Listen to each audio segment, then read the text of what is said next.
It was raining the day my father died. The sky felt heavy, like it carried the same grief I did.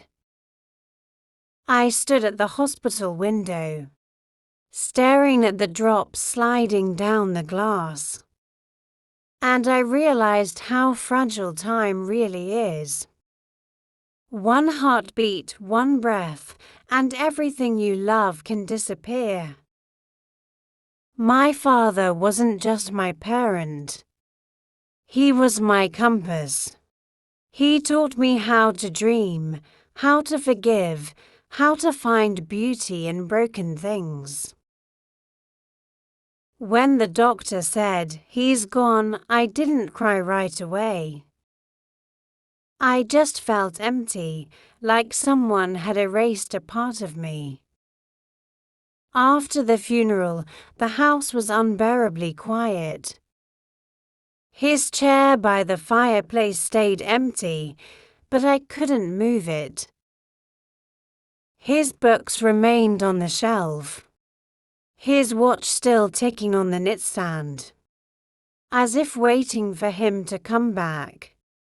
Every corner of that house carried his presence, the smell of his old cologne, the sound of his laughter echoing faintly in my mind. Nights were the hardest.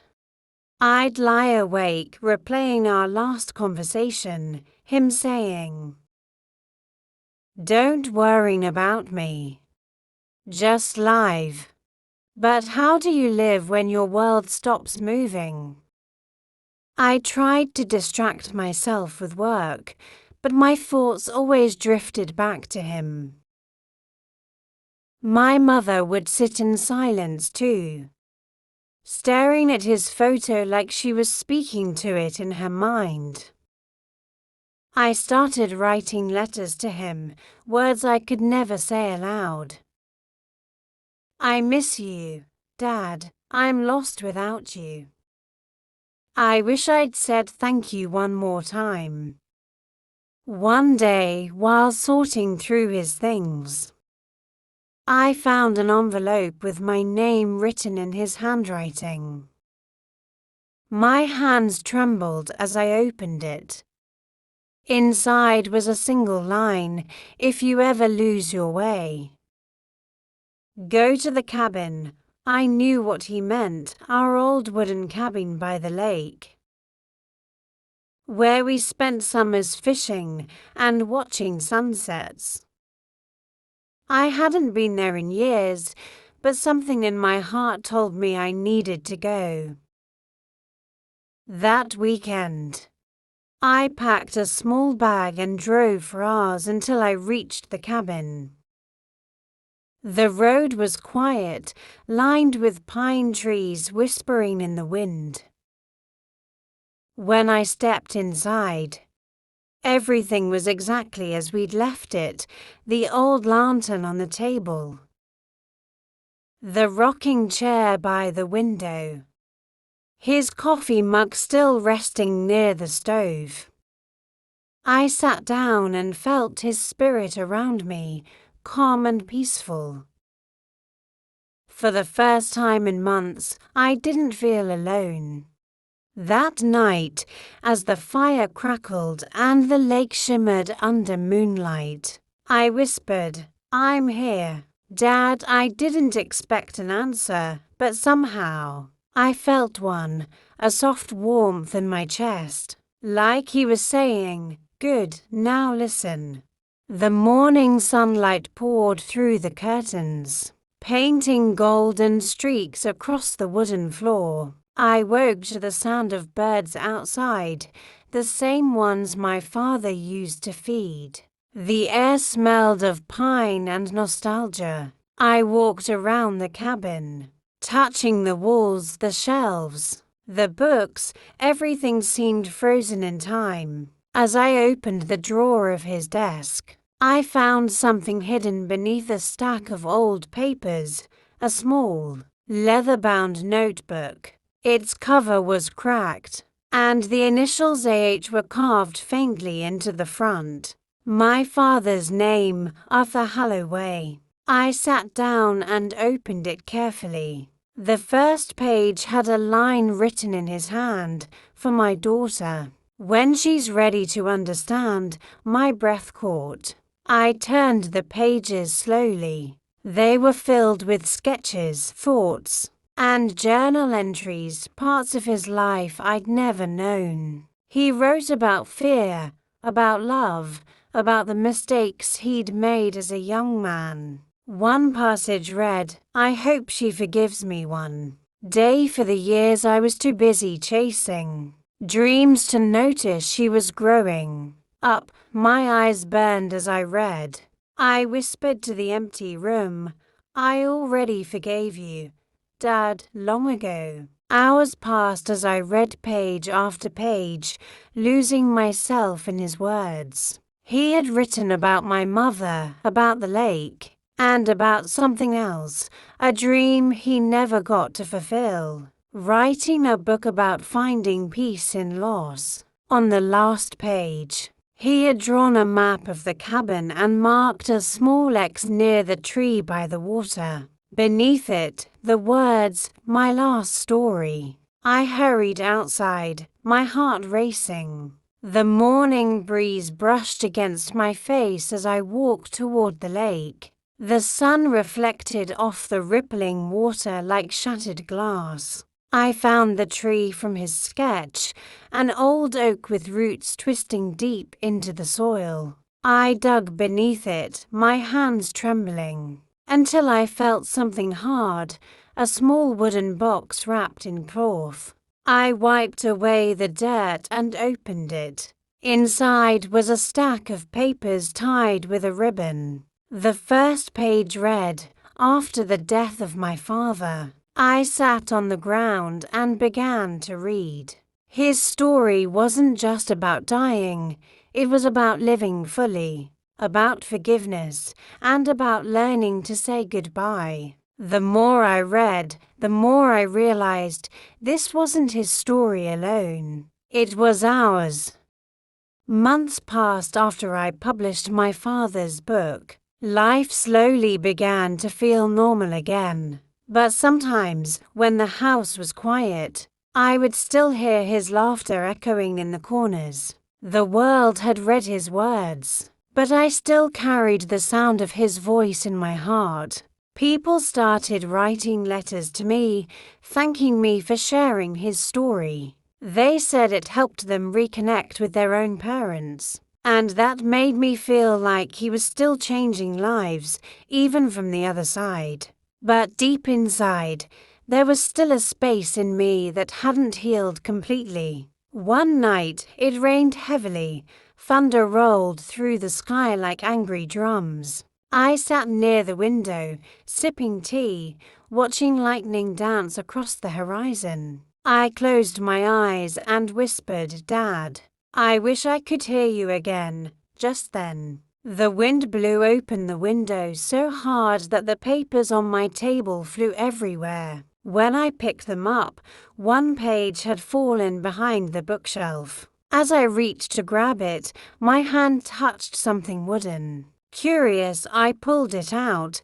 It was a small, dusty box I had never seen before. My heart raced. The initials 8 were carved on it, my father's. Inside was a small audio tape, the kind people used decades ago. On it, written in faded ink. For when words are not enough, I didn't even have a tape recorder anymore. But my husband found an old one in the attic. We cleaned it, inserted the tape, and pressed play. The tape crackled for a few seconds, then I heard it, his voice. "Hey, kid," he said, with that same calm humor. "If you're hearing this, it means time has passed, but love hasn't." I froze. His voice was so clear, so alive, it felt like he was sitting right next to me. "I recorded this because I knew you'd need to hear me again one day." He paused,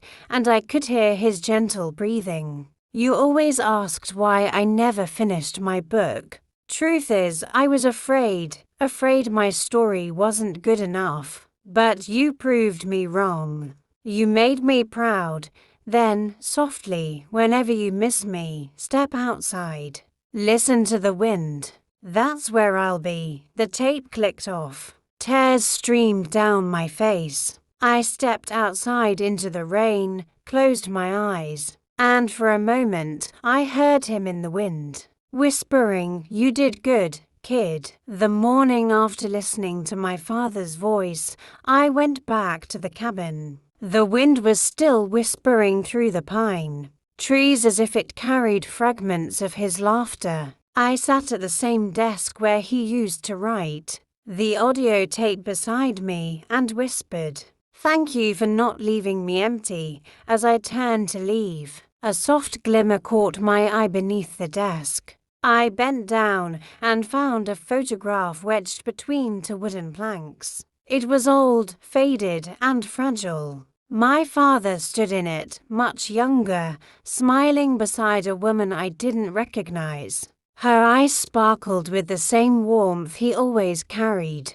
On the back of the photo, in his handwriting, were the words, "Anna, the reason I never gave up." My heart skipped a beat. Anna, who was she? My mother's name wasn't Anna. I stared at the photo, confusion flooding my mind. Had my father loved someone before? I drove home in silence, questions spinning endlessly. That evening, I showed the photograph to my mother. She looked at it for a long time, her hands trembling slightly. Then she smiled softly, tears glistening in her eyes. "Yes," she whispered. "I know her." She took a deep breath before continuing. "Before I met your father, he was in an accident. A nurse named Anna took care of him for months. They fell in love, but she died suddenly from an illness. He told me about her before we married. He said she taught him how to be kind, how to appreciate every breath." My mother's voice softened. "He never stopped loving her, but that love made him love us better. You see, grief doesn't end love, it transforms it." I sat quietly, holding the photograph, realizing how much depth my father carried inside. A man who knew both the beauty and pain of love, and still chose to give. That night, I placed the photo in the same wooden box with his tape and whispered, "You loved deeply, Dad. That's why you lived so beautifully." A few days later, I returned to the cabin again. Something inside me told me there was more to find. As I entered, a calm silence greeted me, broken only by the soft creak of the wooden floor. The lake shimmered outside like glass. I sat in the old rocking chair, the same one my father used to sit in, and for a while I just listened to the trees, to the birds, to the rhythm of the wind. Then suddenly, something inside the fireplace caught my attention, a small metal box half buried beneath ash and soot. I reached in carefully and pulled it out. It was rusted but still intact. Inside, there was a single folded note. My hands shook as I opened it. The handwriting was his, shaky, uneven, but still his. It read, "If you're reading this, you've found my silence. Every man leaves behind echoes. This is mine. Don't fear the unknown.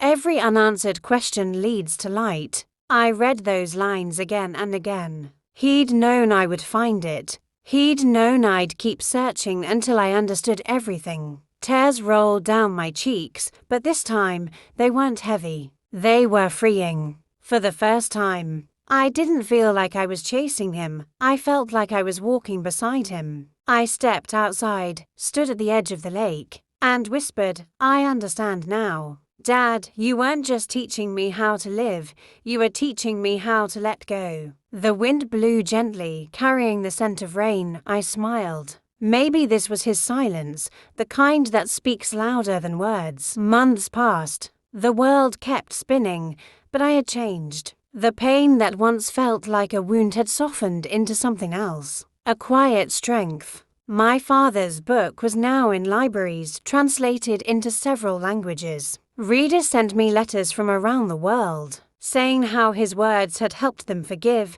heal, and start again. I often sat in my garden reading those letters aloud, imagining him sitting across from me, nodding proudly. One evening, while the sun set behind the hills, I opened my journal and began to write again, something I hadn't done since he passed. I wrote not about loss, but about gratitude, about the joy of small things, morning sunlight, laughter, coffee shared with loved ones. As I wrote, I realized I was continuing his legacy, not by preserving his past, but by living my own story. My mother would often say, "He's proud of you." I can feel it, and I think she was right. Every now and then, when the wind brushed my hair just right, I could almost hear his familiar whisper, "You did good, kid." Years drifted by like autumn leaves on a river. My hair had turned silver, and time had painted its gentle lines across my face. Yet every wrinkle carried a story,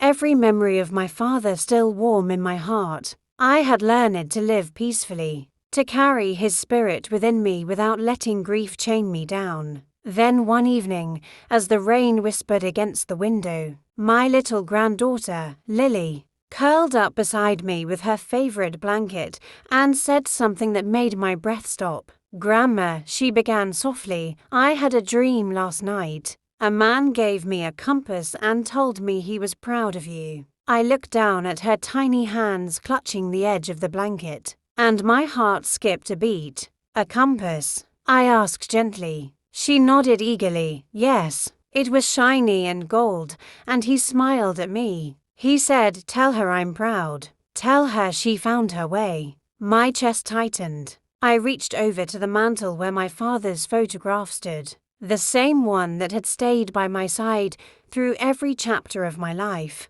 Lily followed my gaze, her curious eyes bright. "Was that him, Grandma?" I swallowed hard, my throat trembling. "Yes, sweetheart," I whispered. "That was him, your great-grandfather." She smiled, the innocence in her face glowing like morning sunlight. "He said the compass is for you, so you never lose your way again." Tears welled up in my eyes as I kissed her forehead. "He's right, my love," I said softly. "But you know, that compass isn't made of metal. It's made of love. And as long as you love, you'll never be lost." The next morning, I decided to take Lily to the cabin, the place where all the echoes of my past still whispered through the trees. The road stretched ahead, winding through forests and memories. When we arrived, Lily ran to the lake, her laughter ringing through the air like bells. She pointed to the water and shouted,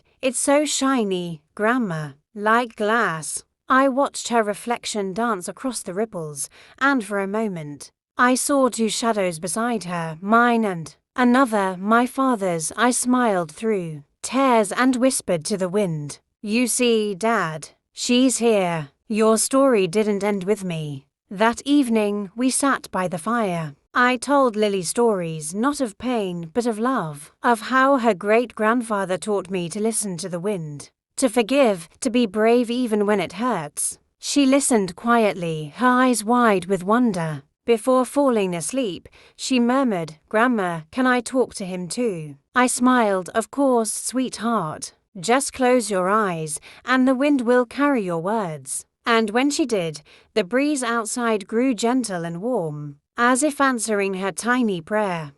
Now, years later, I sit alone in the same chair where my father once sat, the wooden one facing the lake. The cabin is filled with the scent of pine and memories. Lily is grown now. She comes to visit often, bringing her own little boy. Life has come full circle. The laughter of children once again fills these walls, and I realize that time never truly takes anything away. It simply changes its shape. Outside, the lake is calm, catching the last light of the setting sun. The horizon glows in soft orange and gold, and I feel that familiar peace I hadn't felt since my father's last words on that tape. I reach for the small recorder that I've kept all these years, the one labeled For when words are not enough, the metal is cold in my hands, but my heart feels warm. I press play, and his voice fills the room once again, a little older, a little fainter, but still steady.